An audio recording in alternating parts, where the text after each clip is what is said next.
What's up, everybody? Good morning. Happy Monday. Awesome. Good to see you all.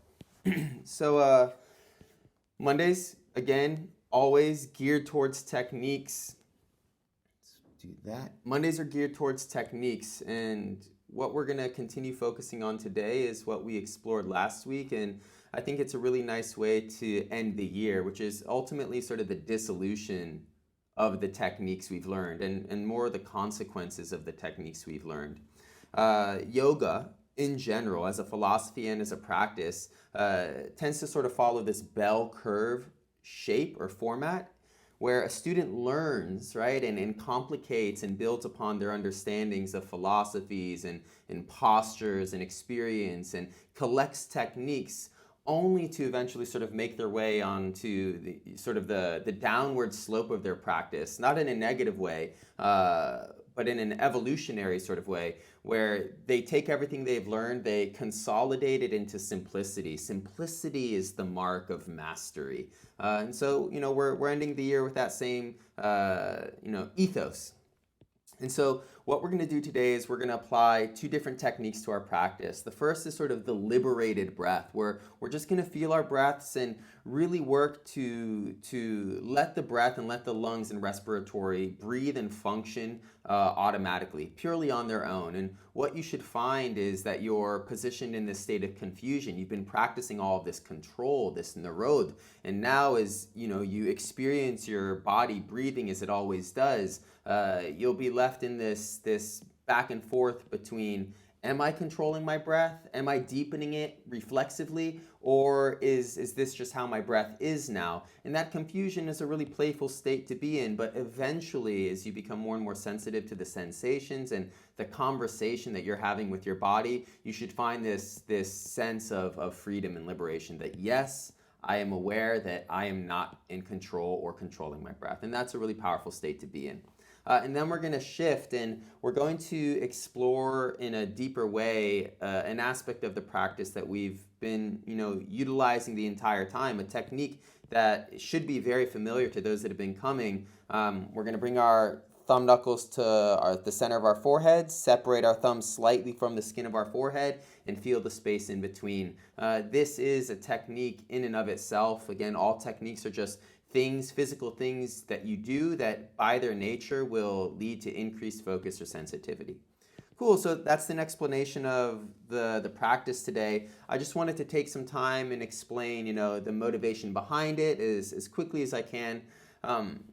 Some biology or some neurology. The human being, in Sanskrit, manav, the imagining animal, is unique. We're essentially sort of born premature because of the size of our skulls and the average size of a woman's hips. And so we have to be born early, otherwise our skulls won't fit through the pelvis. And so we're born and we have this remarkably long sort of state of infancy where we are dependent on our mothers and our parents to survive. Unlike other animals who can sort of pop out of the mother and start walking and eating and have a general sense of functionality.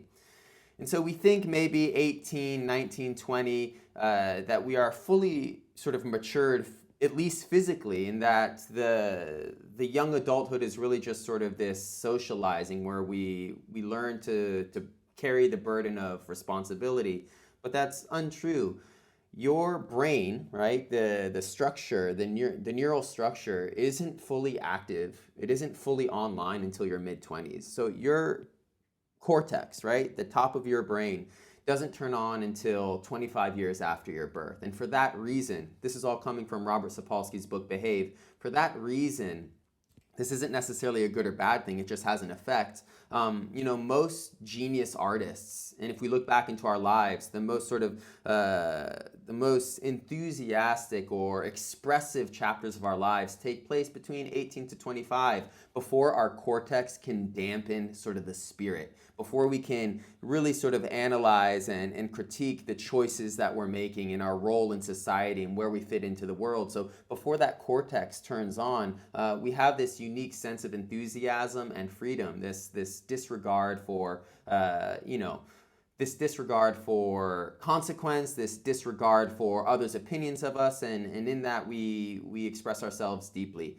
And now, right, a little bit older than that, we have the cortex, so we have sparked our awareness. And so this is the sort of neurological birth of the mature human being. But yogis believe that we're born twice, and this is sort of the point I'm trying to get to. We are born from the mother, and now we know neurologically that birth lasts for about 25 years, and at mid-20s we're born neurologically, and we have the full capacity of our awareness. But then there is a double awareness. It's very easy to feel that we are aware that we are aware, correct? You're aware that you're aware. You become cognizant of your perception. I am aware that I am aware that I am listening. I am aware that I am aware that I am looking. I am aware that I am aware that I'm tasting, that I am existing. If we try to push that a little bit further, it sort of dissolves. This is the extent of our awareness. I am not aware that I am aware that I am aware of X, Y, or Z. My brain just can't handle that. So that double awareness is a really special point. And for that reason, the yogis believe we are twice born, or some of us are twice born. And what I'd like you to do as you practice today, as you practice this liberated breath, and as you practice feeling the space between your thumbs and the skin of your forehead, is of course exist in your perception, exist in general mindfulness. Be aware of what you are feeling and remain non-reactive. That's basic. But throughout the practice this morning, be aware that you are aware of the experience of your practice. And that's going to pull you all the way back into the deep internal. And this is sort of the realm of Atman. This is the realm of Jiv, of unique individuality, and from where the yogis believe you can actually perceive the great epiphany of this practice. The great epiphany of this practice being all things are truly divine, all things are miraculous. We might be cognizant of those ideas, but to feel them as living realities is sort of the goal.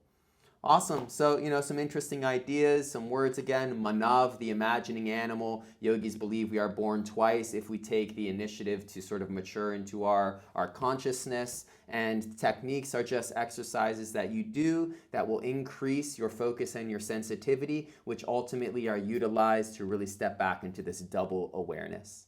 Cool. All right. Good work. Nice conversation on a Monday morning. Happy to see you all. Strong seated position.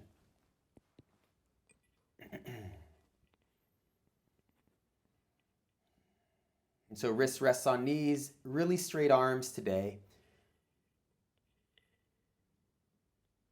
Very tall spine. And as you extend into the lines of your body, the lines of your temple, notice immediately a surge in confidence, presence, and wakefulness. And if you can feel it, or at least imagine it as Manav, the imagining animal, imagine a quickening in your cells, a quickening in your heartbeat, a quickening in your blood flow as you straighten your body. Now rotate your palms up to the sky. Physiologically, this is going to help open up your chest. Always notice the consequences.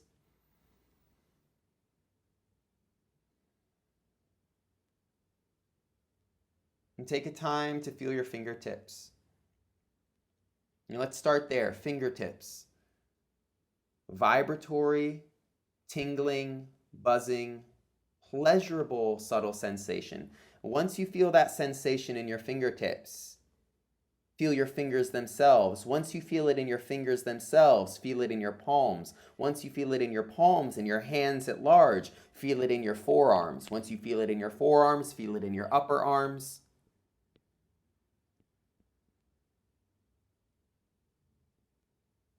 So on and so forth. The eventual goal being that you can feel your entire body buzzing with aliveness. If you cannot feel it, don't worry, it's a skill. Trust that it's there, and one day you'll notice it.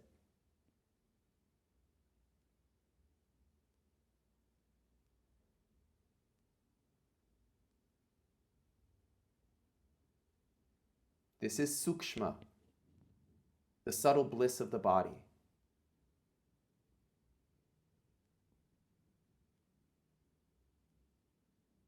Now, as you breathe into your stomach, avoid the upper chest, avoid the collarbone region.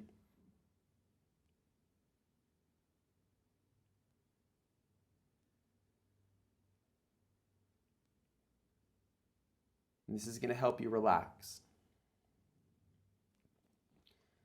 Gently bring a random finger to each thumb. You're feeling the vibratory nature of your body, or at least trying to feel the vibratory nature of your body. You're controlling your nervous system by breathing into the belly. You've established your mudras, your hand gestures. So the physical component, the shell of your practice is set. The temple is built.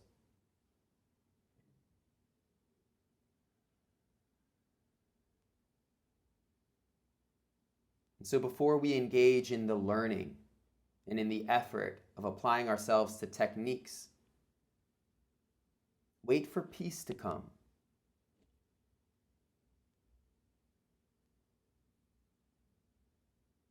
And so as always, be harsh with your observation. Be certain that it's a remarkable state of peace. It's not just the idea of peace. Be patient. And when peace does arise, which suggests a physiological change, so it should take some time, can't happen in a breath. When that peace does arise, bring your hands to heart center, acknowledge it, and then bring your hands back to your knees to resume your practice.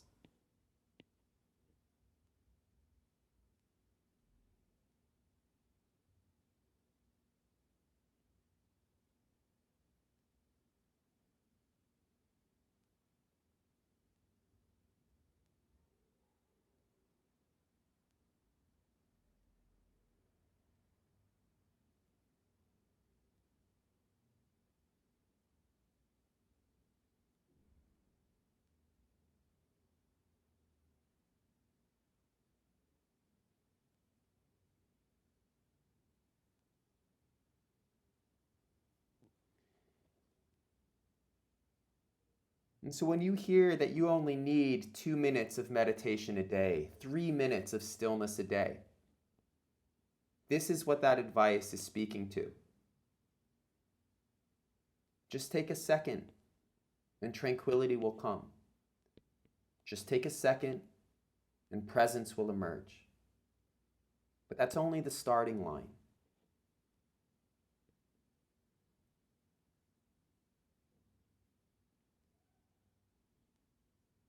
To touch that peace doesn't mean we're nurturing heightened senses of awareness. To touch that peace doesn't suggest that we are twice born. That journey is long. That journey is arduous. But if you're called, you're called. So from here, connect to your breath.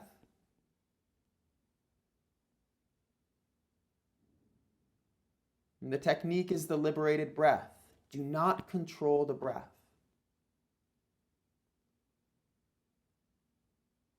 If out of nowhere you take this deep breath in because the body wants it, then let it happen. If out of nowhere the breath leans into quickening or becomes shallow, let it happen.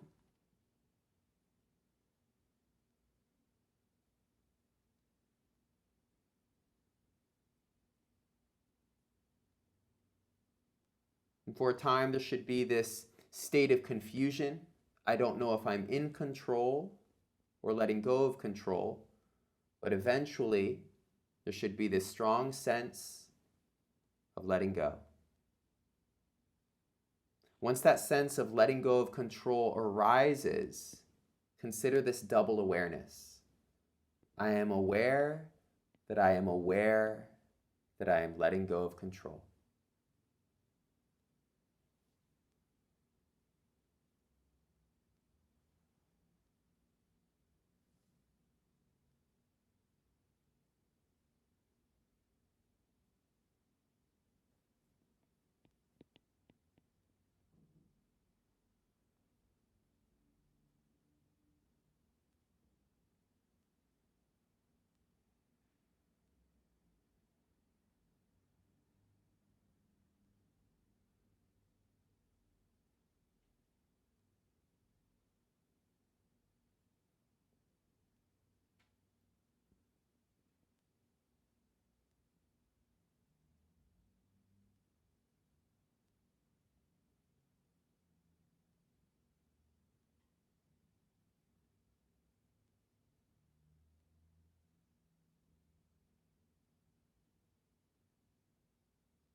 continuing the conversation about children and parenthood.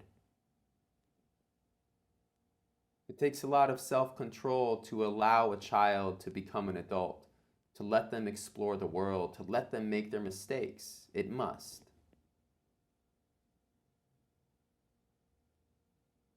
And it takes a lot of control to let the breath breathe itself.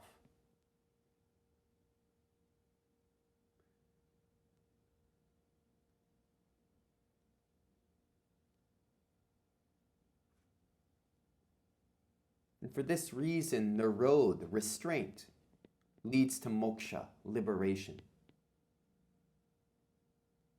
So I want you to feel all of that philosophy in your willingness to just observe the breath. And how that leads to a capacity to just observe the mind. And that leads to a capacity to just observe reality.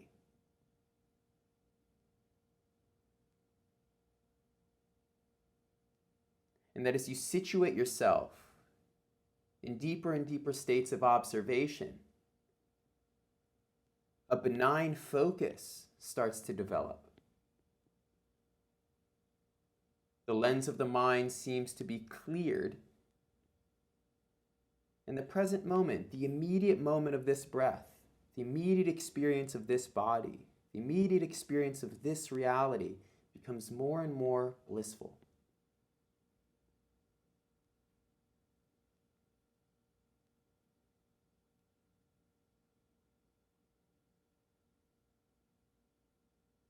And so before we shift into the next technique, double awareness, twice born. I am aware that I am aware.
When you feel ready, gracefully and patiently and elegantly, bring your hands to heart center. When you feel ready, not now. Acknowledge this double awareness, and then lift your hands to third eye center, the center of your forehead. Separate your thumb knuckles a millimeter from the skin of your forehead and just focus on the space between. That little star, that little point of vibratory, energetic sensation. It might be the heat radiating from skin to skin. It might be fine hairs touching skin to skin. It might be air pressure, air temperature, whatever it is, it's small. And because it's small, it takes a lot of focus. And in that, you are enriching dharana. You are enriching the single-pointed mind. Just feel. If your shoulders get tired, continue holding the pose. And as your focus develops, and as the world fades away, again, attempt to notice that observer. Attempt to recognize that double awareness situated far back within the psyche. The breath is still free. The body is still.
Attempt to feel that vibratory sensation in every inch of your body, the heaviness and fire of your shoulders, the cross of your legs, the depth and space of your belly.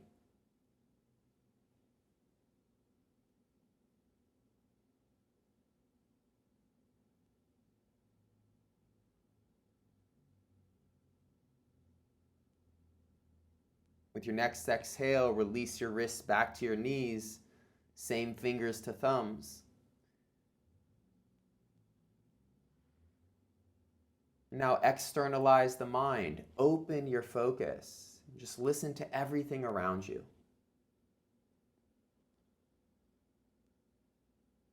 So what's the point of all of these obscure philosophies? What's the practical point behind these specific techniques? As we trek deeper and deeper into ourselves, as we ignite that double awareness, and then slingshot back into what is regular and what is normal, what we find is there is a greater capacity to experience the moment as joyous.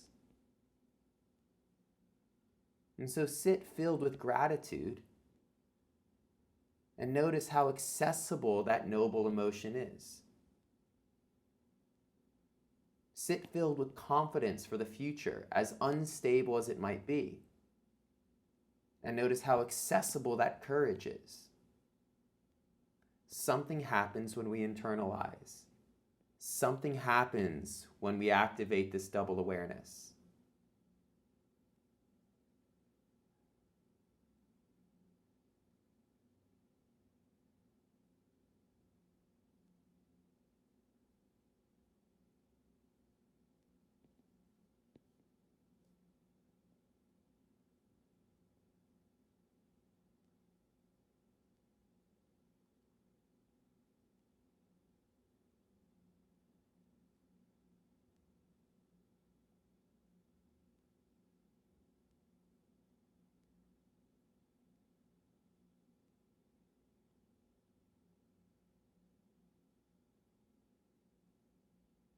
And so in your final moments, opened, deepened, focused, sharpened, connected, take a second in the sincerity of your practice to make an intention for the day and even better for the rest of the year. One little intention. I want X.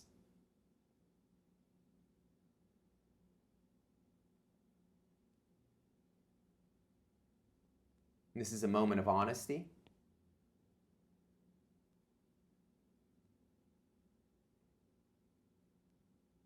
And wear this intention inside like a locket. And play the game, Leela. See if you can see that intention through. With an inhale, open your eyes, ending the journey.